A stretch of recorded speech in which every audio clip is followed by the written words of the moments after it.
Hello সবাইকে, সবাই কেমন আছেন? আশা করছি সবাই ভালো আছেন।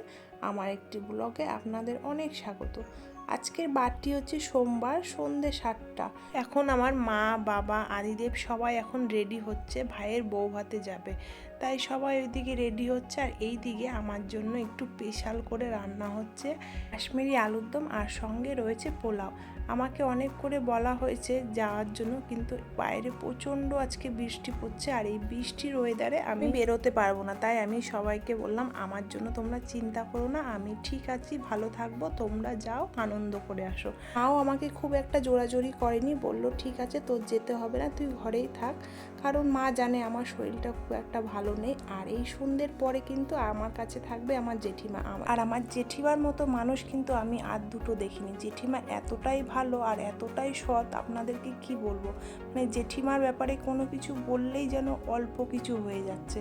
মানে জেঠিমা তো জেঠিমাকে শুধু একবার বলেছি জেঠিমা সন্ধ্যের পর থেকে আমার কাছে থাকতে হবে। জেঠিমা শুনেই রাজি হয়ে গেছে, বলেছে ঠিক আছে কোনো ব্যাপার নেই। আর আগের দিন যেহেতু আমি আর বাবা একা ছিলাম, তো আমার প্রচণ্ড ভয় লাগছিল। তখন মনে মনে ভাবছিলাম আমি জেঠিমাকে একবার বললে হতো, জেঠিমা সন্ধ্যের পর থেকে আমার কাছেই থাকতো। তাই আজকে আর সেই ভুলটা করলাম না, আগের থেকেই জেঠিমাকে বলে রেখেছি, আর জেঠিমা সন্ধ্যের পর থেকেই চলে এসেছে।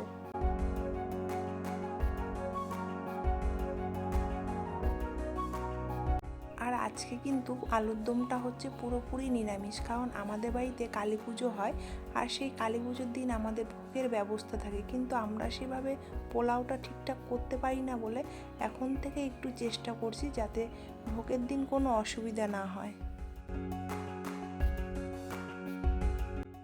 পোলাও রান্নাটা কিন্তু খুবই সহজ, কিন্তু সহজের মধ্যেও যেন কোথাও যেন একটু কঠিন ভাব লুকিয়েই থাকে, কারণ জলের পরিমাণটা যদি ঠিকঠাক দেওয়া না হয় না, তাহলে পোলাওটা কিন্তু নরম হয়ে যায়, আর নরম হলে কিন্তু পোলাওটা একটুও ভালো লাগে না।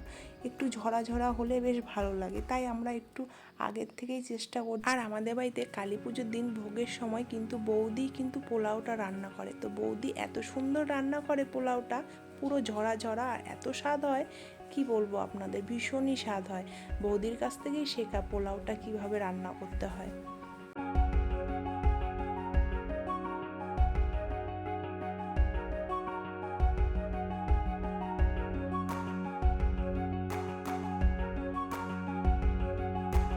আছে কিন্তু বিয়েবাড়িতে সবাই জমিয়ে খাওয়া দাওয়া করবে, আর আমি ভাবছি এরা কিভাবে যাবে, কারণ বাইরে কিন্তু প্রচণ্ড বৃষ্টি শুরু হয়ে গেছে। যাই হোক, কিছু না কিছুভাবে ওদেরকে যেতেই হবে, কারণ না গেলে কিন্তু ভাই প্রচণ্ড রাগ করবে।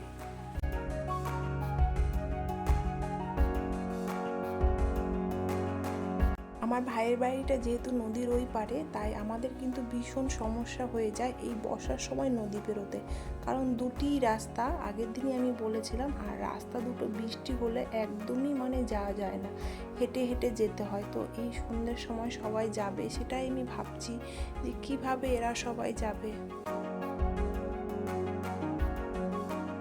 আপনাদের সাথে কথা বলতে বলতে পোলাওটাও হয়ে গেছে, আর এই দিকে কাশ্মীরি আলুর দমটা, আর কাশ্মীরি আলুর দমের উপর এখন ছড়িয়ে দিল কিছুটা কাজু বাদামের পেস্ট। আজকে যখন পোলাওটা রান্না হচ্ছিল, তখন কিন্তু বারবার আমার একজনের কথাই মনে পড়ছিল, সেটি হচ্ছে আমার দিদি। আমার দিদি কিন্তু পোলাও খেতে বেশ ভালো পছন্দ করে, তাই ওকে ফোন করে একবার জানালাম যে আজকে জানিস তো পোলাও রান্না হচ্ছে।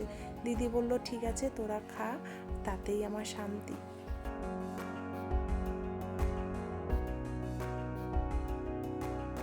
বাড়িতে যখন কিছু ভালো মন্দ কিছু রান্না হয়ে থাকে, তখন যেই মানুষটি বাড়িতে থাকে না তার কথাই কিন্তু বারবার মনে পড়ে যে ইস, সে যদি থাকতো তাহলে বেশ একসঙ্গে জমিয়ে খাওয়া দাওয়া হতো। কালকেই আনা হয়েছিল বাজার থেকে কিছুটা পরিমাণে ধনেপাতা, কিন্তু সেটা পাওয়া যাচ্ছিল না, তাই আর আলুর দমে আর দেওয়া হলো না। আলুর দমে শুধু গরম মশলাটাই দেওয়া হলো। আলুর দমের কালারটা কিন্তু বেশ জমেছে, আমার তো বেশ ভালোই লাগছিল দেখতে। দেখুন এত সুন্দর রঙটা হয়েছে, খুব সুন্দর হয়েছে, কাজু বাদামটা দেওয়াতে কালার সুন্দর লাগছিল দেখতে।